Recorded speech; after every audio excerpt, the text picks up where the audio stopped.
YouTube's Adblock war just got way worse by Some Ordinary Gamers. Hello guys and gals, me Mutahar, and boy oh boy, that YouTube ad blocking situation just keeps getting worse. How? Now, for anybody that's not been following, YouTube has basically been at war with ad blockers for the last several months at this point, okay?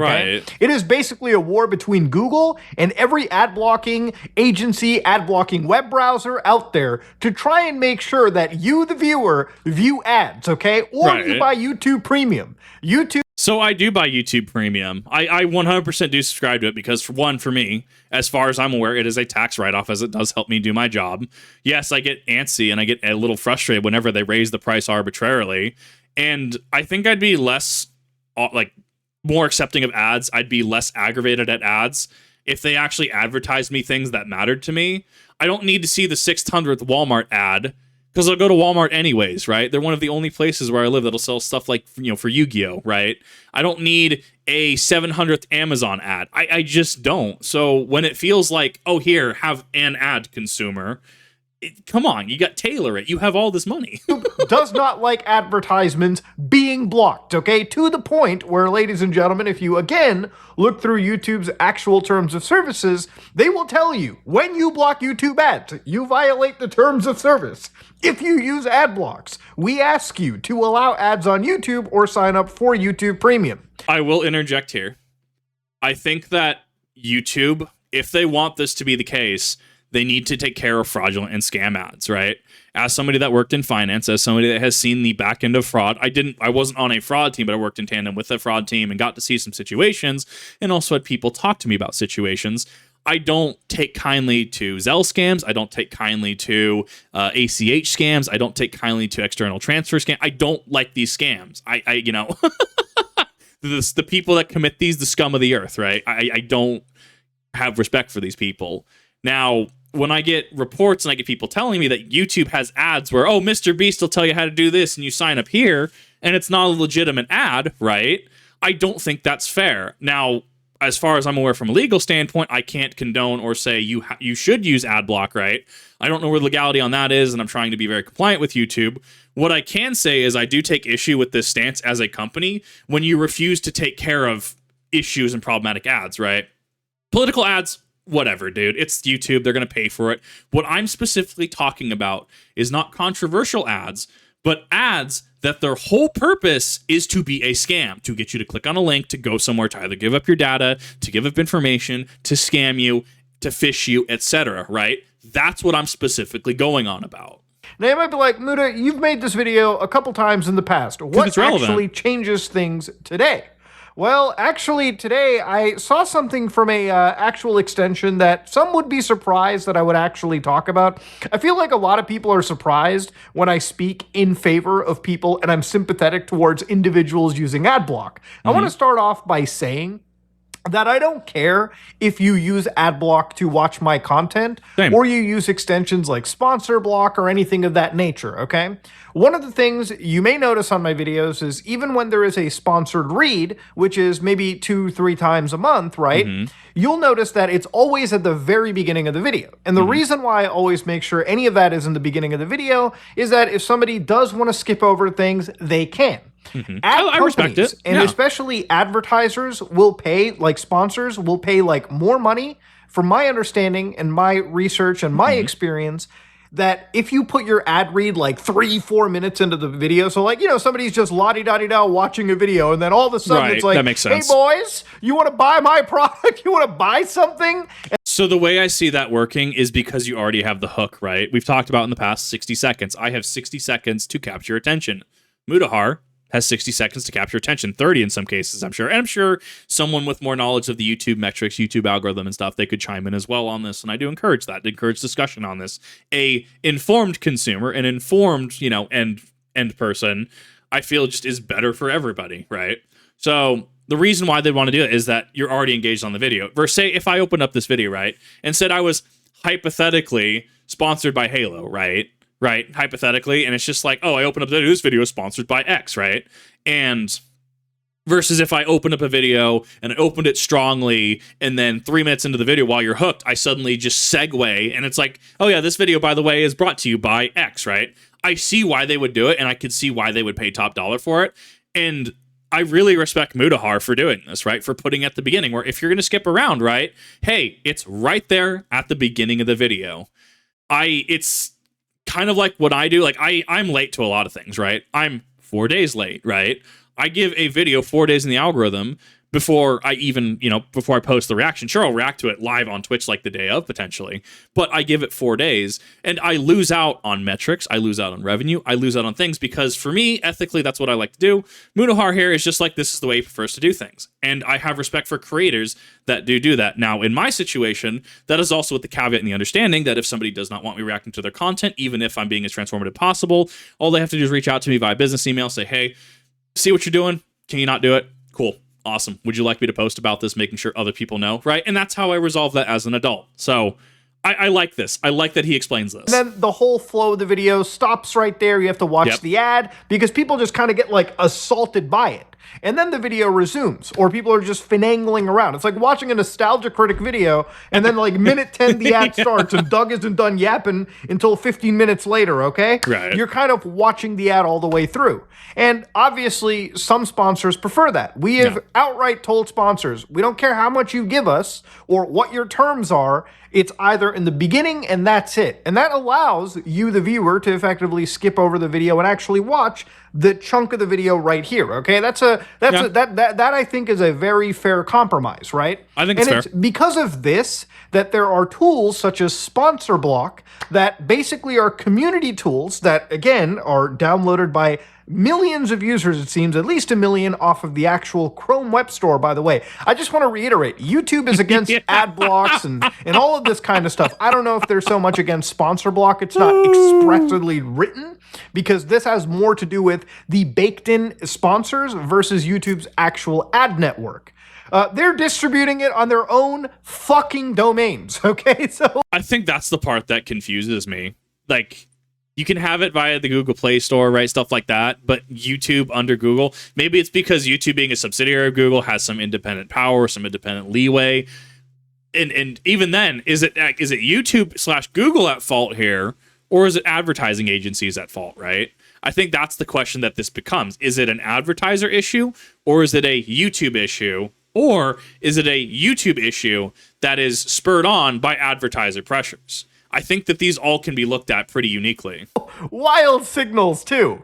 But anyways, as this is basically sent around, how this works is there is a massive database of users who use this tool and basically report that, hey, we found a video with a sponsor between, let's say 55 seconds into the video and 2 minutes and 20 seconds, okay? That chunk of time will then be recorded, and once it's in the database, what the actual Sponsor Block, tool does is it looks in the database, compares it to the video URL, grabs the actual, information, and then automatically skips the sponsors for you, okay? That's generally the layman terms on how this stuff works.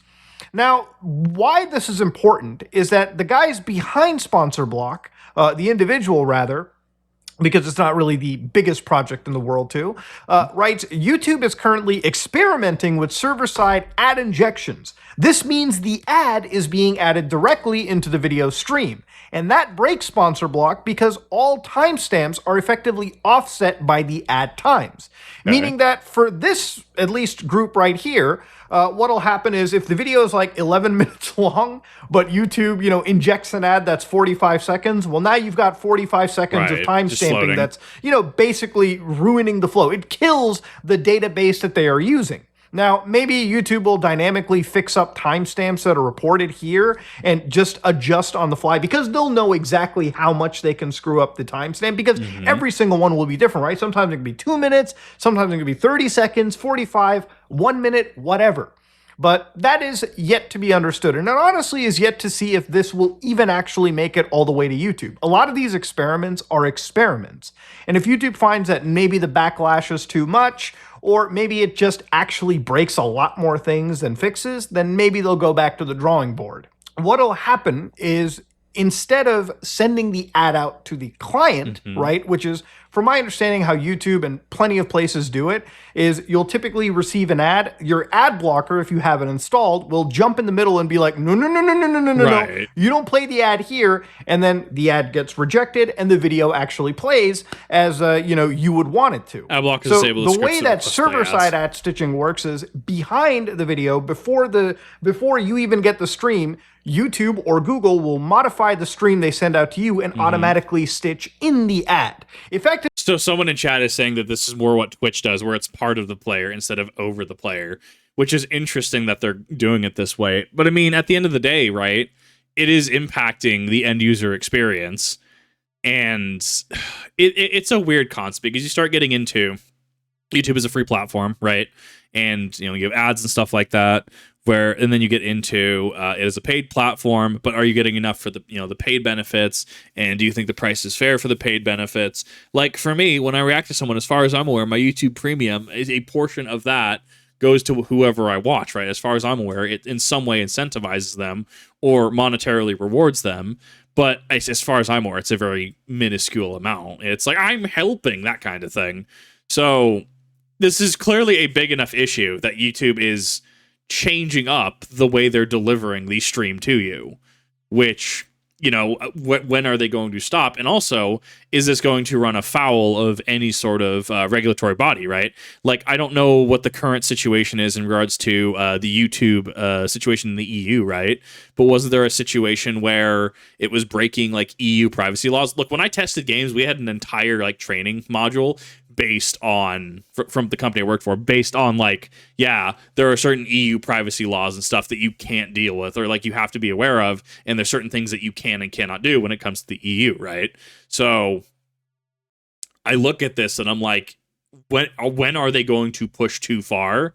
And in some cases they already have pushed too far, and as far as I'm aware, no litigation has happened, at least as of yet. And, at a certain point, do you question, I mean, are there more ads on YouTube than cable? That's a good point to bring up. Like, is the user experience being ruined because of advertisers? I think that ads are fine. If I'm, watching something for free, if I'm watching this for free, right? And, I want to maintain the YouTube's TOS, right? Yeah, I'm watching the ads. I'm also watching it for free. My issue at that point is target me ads. Give me more Spanish toothpaste ads. I love seeing those. I've never seen commercials with as much gusto and fervor as like Spanish toothpaste and Pepsi ads. They go hard. They go really hard, right? But no, it's the same like Sears or Walmart or Amazon. And it's like, why do you need to market? Like, people buy from you anyways. Like, I go to you anyway. It feels like this is just wasted on me, right? But I feel like a Chick-fil-A, KFC, Burger King, I feel like those ads, even a Little Caesars ad, would be more in line with what I do. So I'm kind of sitting here as an end user not using ads, right? Or if I was getting ads.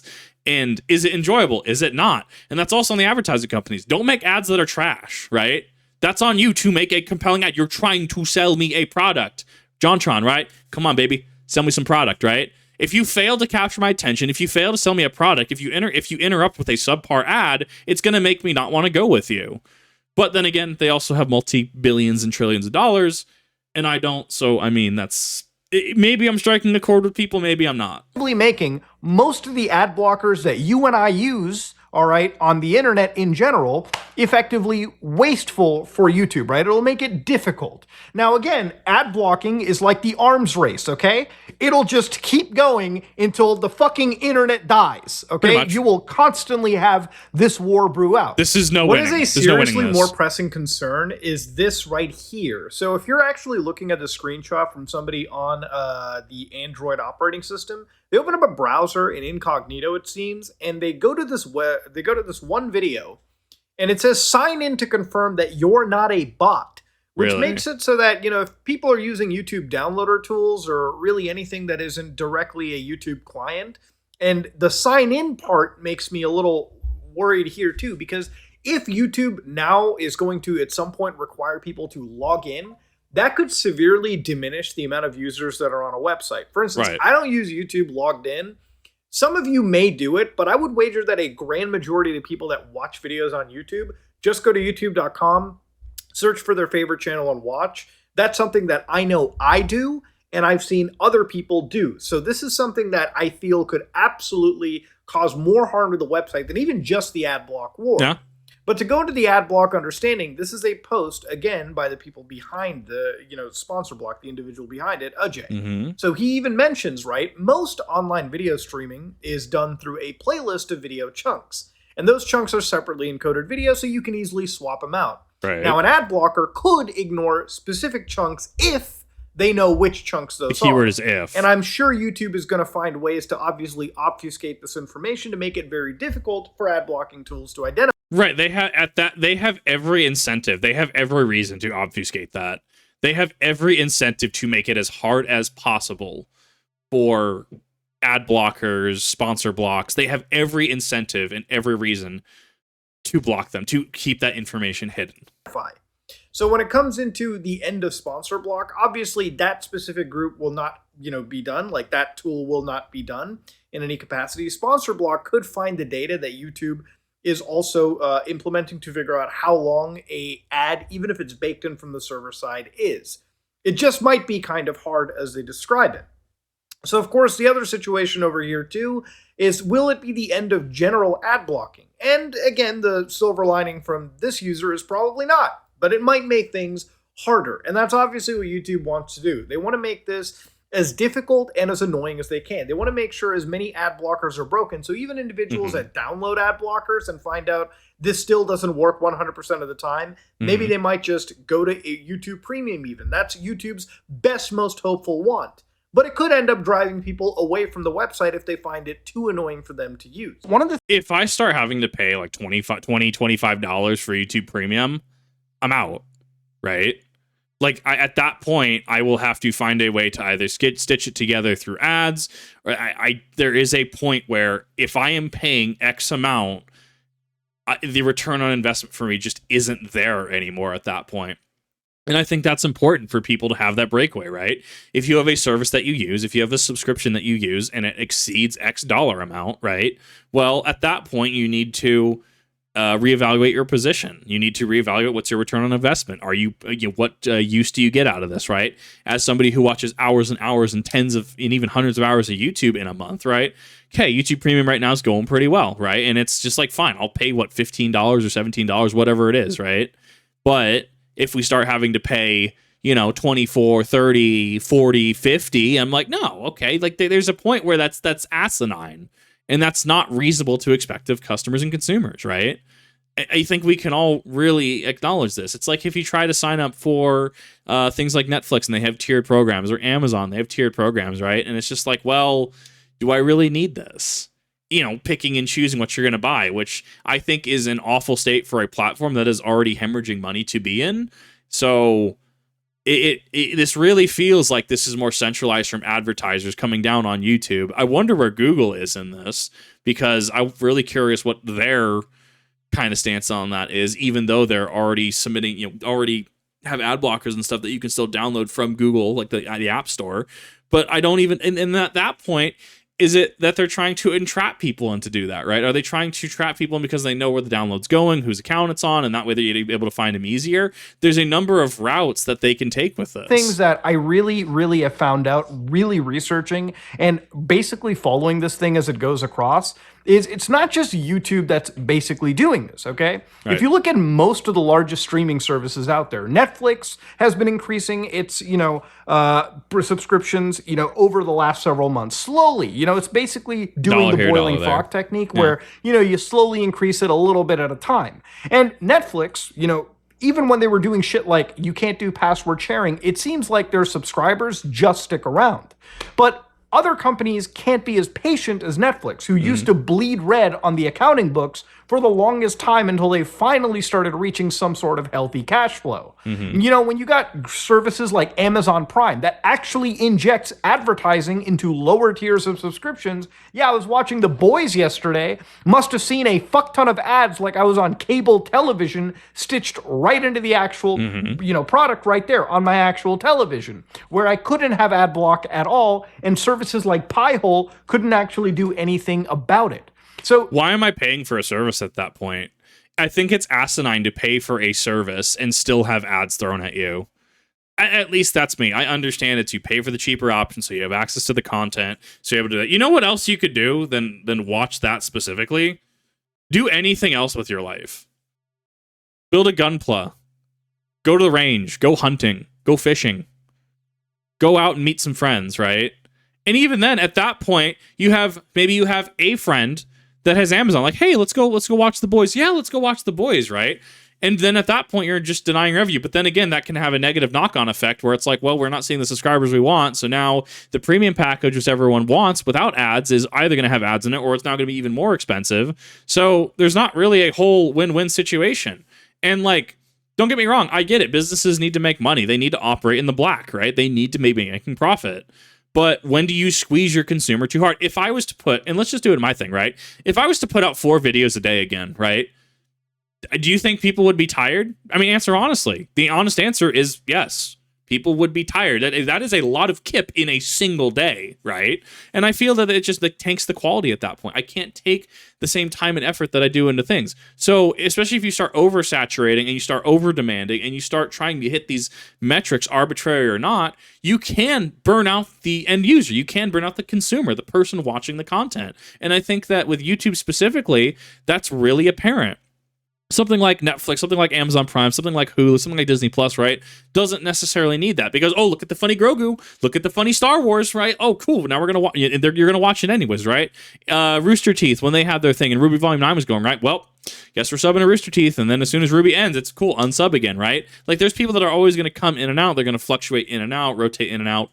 But when is enough enough? And thus we start getting into the Yar Har Sail the Seven Seas argument, where, you know, it's if a service is going to be provided, right, but it's unrealistic for people to get into it, you know, what options are they left with, right? I myself am a fan of commerce. I will pay for something, right? I have my Char, the Shinanju, I can't, the GameCube that I posted about, right? The one that I got, and it's like the Gundam GameCube, right, with the Sinanju logo on it, right? The Xeon Cube. I got that, right? And it's like, did I need it? Not necessarily, but I wanted it. I'm more than happy to pay for that. I'm more than happy to pay for an ad-free experience on YouTube. I think that's completely fair. But there is going to be a breakaway point. I'm not spending $1,000+ on a collector card for the Naruto CCG. I'm not going to spend $50 a month on YouTube Premium. And so at that point, it needs to be addressed like, okay, but if this is only hitting a small minority of our customer base, of our consumer base, what's going to happen? The card one is weird because it's a collector's market that technically plays by different rules, but I hope you're catching my point here. When is enough enough? As these services increase, there's a lot of reasons for it. Inflation, obviously Right. They're trying to make their money back in some capacity. They don't want to just be bleeding red from the start like Netflix. But I think the other thing is hosting and sending out 4K HDR content is very, very expensive. Yeah. Now, YouTube is like the second most visited site in the world at this moment in time, from my understanding. First one is Google. Now, I imagine, you know, just think about the scale for this, right? If you're watching this video right now, imagine if this video gets like whatever, how many views. Right. That is one person per view that receives a file of my video. Now, sometimes that file could be small, like 360p, and, you know, it could be a 360p file if somebody's watching on like a data saver mode. It could be 720p. Somebody might jack it up to 1080p, and if I upload it at a resolution that's 4K, they might jack it up to that. The higher you go, the more it costs YouTube to distribute that file to the average person. Which has led into prior things where do you lock 1080, 2K, and 4K behind a paywall, which that was met with a lot of criticism. Why they added in things like 1080p enhanced bit rates that were hidden behind a paywall, or at least locked behind it. Like I said. So yes, transmitting high quality content, high quality video footage is, you know, very expensive. In in opposition of that, in against Hulu, against Disney Plus, against Netflix, that is the business that they chose, right? They chose to be a streaming service. They chose to embrace this, hey, we're just going to, you're going to pay for effectively a license, a subscription to be able to view this content at, any of these resolutions, right? And especially if you pay for the higher packages, you pay for that is the business that they chose, right? YouTube's kind of that weird case because being the second most visited site, I mean, operating at a loss potentially be a good thing. Not monetarily, but from a just like traffic standpoint, and thus that's what they're working in, right? But I don't really have sympathy for Netflix or Hulu or Disney Plus or any of these other streaming services, right? Because that's the business they chose from. If I didn't want to deal with people commenting on my videos, Lamau, you pause way too much. I mean, one, I just ignore them at this point because they're really funny to listen to. Like, it's like going to Wendy's and complaining that they have burgers there, like my guy. But two, it's like, then don't do that, right? If I was to become a Magic the Gathering collector YouTuber, right?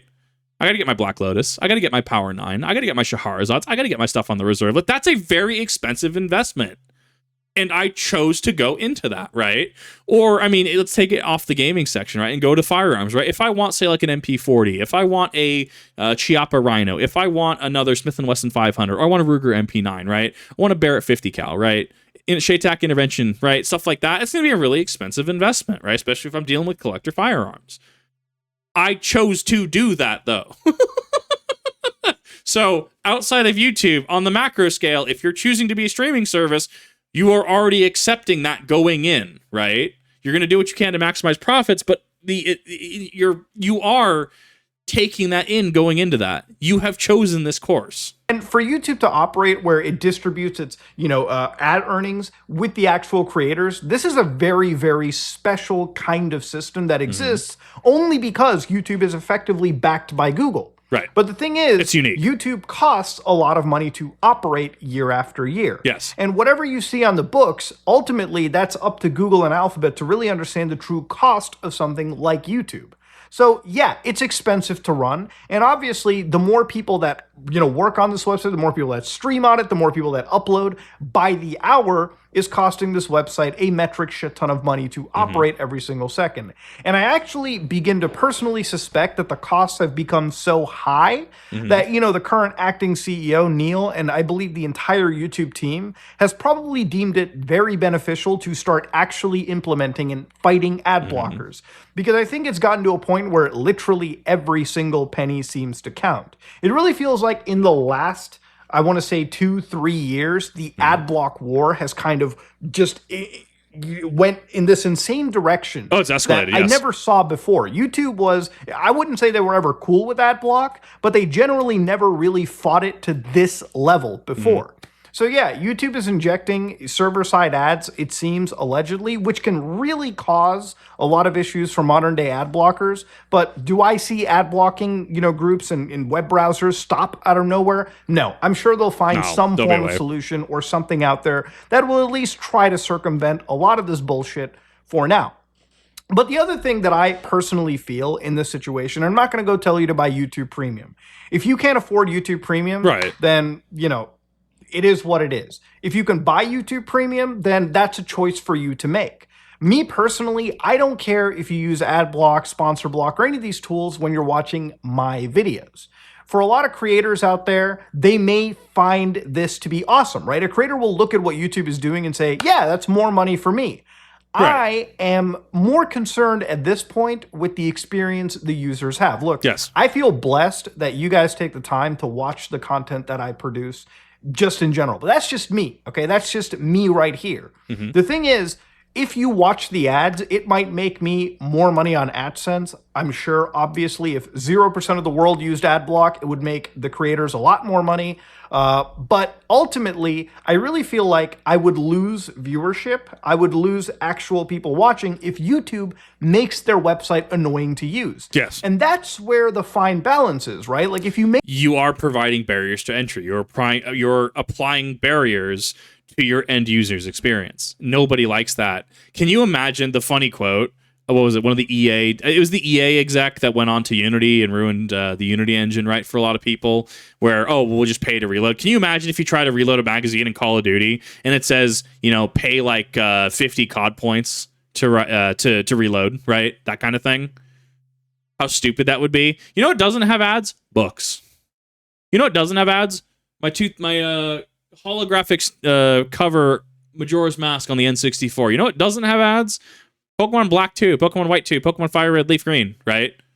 Like a number of games that I have gone back and owned from a retro standpoint, and it's honestly weird not to be connected to a live service in 2024. It's shocking to me to be not connected to a live service, right?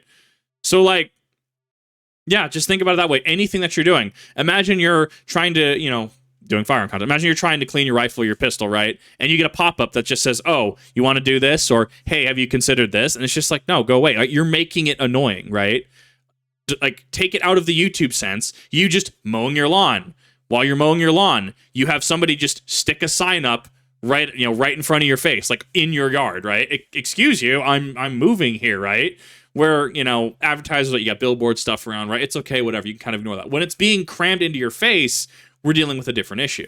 Make your website too annoying to the point where people are getting fucking barraged with double ads and just constant nuisances, then yeah, people are going to want to click off and maybe switch to something else or just not want to watch YouTube. If watching a 10-minute video means you have to suffer through fucking 2 to 4 minutes of advertisements, maybe it's not worth going through the ads. Maybe it's not worth watching something for 30 seconds and constantly having to hit skip ad, or sometimes being treated with like the triple ad whammy, depending on how the server wants to treat you. If the viewer is constantly annoyed, they might click off and never watch the video at all. And that would ultimately be a very net negative for the actual content creator out there. When it comes to things like sponsor block, people use this in order to make certain videos for them watchable.